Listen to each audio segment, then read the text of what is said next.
Are you ready to become awesomer? Hello, everyone. My name is Umar Hamid. I'm your host on the No Limit Selling podcast, where industry leaders share their tips, strategy, and advice on how you can become better, stronger, faster. Just before we get started, I've got a question for you. Do you have a negative voice inside your head? We all do, right? I'm going to help you remove that voice in under 30 days guaranteed. Not only remove it, but transform it. So instead of the voice that sabotages you, there's one that propels you to much higher levels of performance and success. There's a link in the show notes. Click on it to find out more. All right, let's get started. Hello, everyone. Welcome to another episode of the No Limit Selling podcast. Today's actually a really special day. The day we're recording this is September 30th, and on October 1st, 2022, I'm releasing the Mindset Boosters app, and this app will let you decide how you want to feel or act in any situation. So on a particular day where you're not feeling the magic, not feeling the confidence you want, listen to a track. It shows you how to use your mind in a different way and literally get the dial for confidence and go from a 4 out of 10 to a 10 out of 10 and go into that meeting and kill it. 50 tracks helping you in 50 different areas of your life. It's going to be a game changer for humanity. At least my mom says so. But today, we have the privilege of having Thomas with us today. He's a realtor at the center of the universe, New York City. Thomas, welcome to the program. Thanks for having me on. And one of the things that we need to be as, citizens of the world is freaking flexible. We were recording and we had the best interview ever. And then the internet gods said goodbye and it went. And we're just like back at it like it never happened. And I think that's what we really need in this day and age, is because change is coming fast. Things are going to go sideways. And it's the ability to be resilient and bounce back and just ignore the thing that's getting in the way of what you're doing and just move on is going to be critical. Thoughts on that?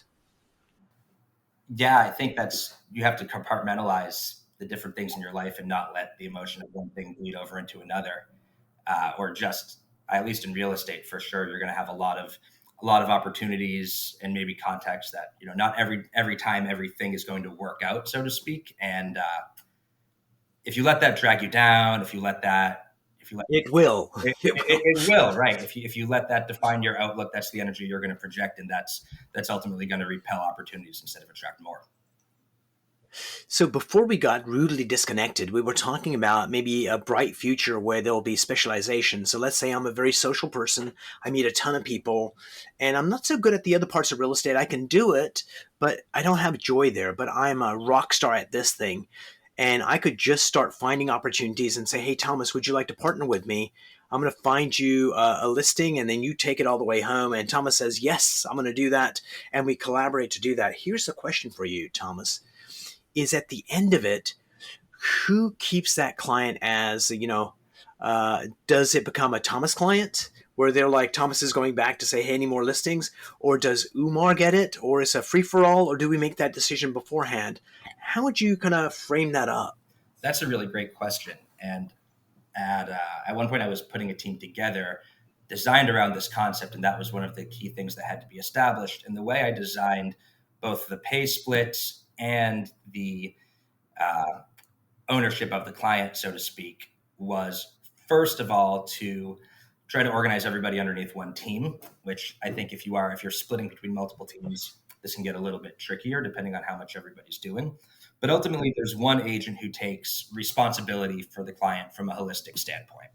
And I think that's something to not be missed. Usually, or oftentimes, that's going to be the person who sells the customer on the concept of working with whoever he's going to connect them to work with. But sometimes if you just have a great network and you're just doing the handoff, it might be the next agent who is sort of assessing them and setting up their tours and doing the majority of that stuff, or just that second agent who holds responsibility. But you do need to define that right away. And again, there's that one agent who takes responsibility from steps A to Z.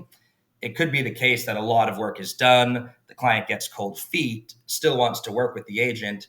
For those specialists, they may have just dipped their toe in for one segment. For that one other agent who's taking responsibility, you can't really just walk away from the client over something like that, and you're sort of in it for the long haul also. True. And one of the things, once you sort that out, and it could be that, I'm the one that brought in the listing, I've got a relationship with that homeowner, and as I look, Thomas, what we're going to do is for the next 5 years, any real estate transactions that they do, I get a percentage of. After 5 years, it's all yours. And the chance of somebody doing a deal in 5 years, like selling a house and moving on, is few and far between anyway. And it could be just a way of just defining. But that's the area that we're coming to, I think, where we've got specialization and getting people to be masters at their domain in those things. And I think there's lots of collaboration in other parts of the world when it comes to graphic design and printing. And you can have somebody in Sri Lanka and somebody here in the US. And this is a brave new world. So you started in real estate 4 years ago. And then at some point during that journey, you decided, I want to build a team. What year did you decide to build a team in terms of, was it the first year, second year into the business? It was coming into my second year. I spent my first Okay. year. Oh, go ahead. I'm sorry. So you probably saw some other teams around you. Which team did you see around you that you went, oh my God, that guy that set up the team or that gal, they're doing an amazing job. I want to do that. Was there a role model out there that you kind of inspired you to start a team? There's always a lot of teams in the rental world, particularly because of the previous issue we were discussing of the person who manages the larger relationship with the landlords. However, where I was working, I was actually more motivated by the lack of a central coordination between me and my colleagues, and feeling like really the more efficient way to attack the market was to organize as a team and specialize people and split up these deals. And rather than having 5 agents chasing the same 3 clients, have 5 agents split up the work of all 3 clients, increase the quality of the service those clients are going to get, and also all those agents now close a deal instead of usually it's the top 1 or 2 agents who are going to close that deal. You know what's kind of interesting? It kind of reminds me of Hewlett Packard, which is one of the great American companies. Back in the day, I think it was Hewlett, became the Undersecretary of Defense, his way of giving back to the country that allowed him to be so freaking successful. Mm-hmm. And the first thing the guy did, which was like idiotic and amazingly patriotic, was every single HP contract that the Defense Department has, he canceled it. Wow. And he said, hey, I don't want any kind of hint of impropriety, so I'm basically going to stop any new business and some of the old business that since I'm here, we can't do that. And it hurt the company. And they had to lay off 10% of their workforce. And what they decided to do was say, look, I can't, have Thomas be unemployed when I'm working there. So the employees came together and said, why don't we all take a 10% pay cut? And everybody stays at work. And that's what they did for like 2 years till they kind of righted themselves and moved on. And that sense of selflessness and coming together is pretty amazing. And I think that's possible in this brave new world. So you started this team, and how many people did the team grow to, and what was the first hire that you made? The first hire I made was actually one of the first clients who signed a lease with me from the year before. I had brought up the idea to him while we had been touring around, and he followed through on getting the license, and the concept, I guess, really took off with him, and he brought in some people, and we ultimately had 7 people in the process of getting their licenses or that had got their license and were starting to really get going. And then lockdown hit. And so it sort of threw that project into chaos, and that turned into other things. But that was a really exciting buildup we had going for that team. And I'll add something to what you said before about sort of the selflessness of employing more people on the same number of deals. It is appealing from that angle. However, it's also appealing simply from a competitiveness angle, which is really at the end of the day, in there's so many opportunities. There's a certain number of transactions that's going to happen in every market. And if you're winning a good amount of those, if you're doing well competitively, even if you're on a larger team, there's plenty of riches to go around in the sense of splitting commissions up and things like that. And so the second part of putting that sort of a team together is, we're not just going to keep those 3 clients and split everything up and be happy with that. We want to turn those 3 clients into 30 clients and really own that share of the market.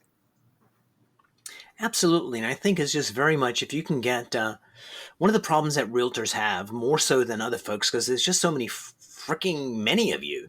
They can go to a networking event, throw a rock, hit 5 realtors, no problemo. So it's like, how do you articulate your value to customers? To customers, it's like they hear the same spiel from everybody. So how do you set yourself up as being, because you're a unique individual, but how do you articulate the value of you versus everybody else? That's a great question. I have always led by being brutally honest up front in terms of both the pros and the cons. It's almost counterintuitively, I almost try to sell the person out of working with me. And so then by the end of that assessment call, if they want to work with you, they certainly want to work with you. I go through the fees. I go through, this is the ways that working with me could cost you more. This is ways that it is going to benefit you. I very thoroughly articulate my value add and cost, and emphasize, because I get all my paperwork filled out right after we start off. I emphasize that, I work with a smaller number of clients. I really prioritize them. And so we're going to be a team if we work together. And so it's almost give them the full picture, and it's almost less important to convert everybody at all costs. And I think more important to make sure the people that you're converting are really sold on exactly what you do. Nice. So, the entire process of real estate, there's many facets of it.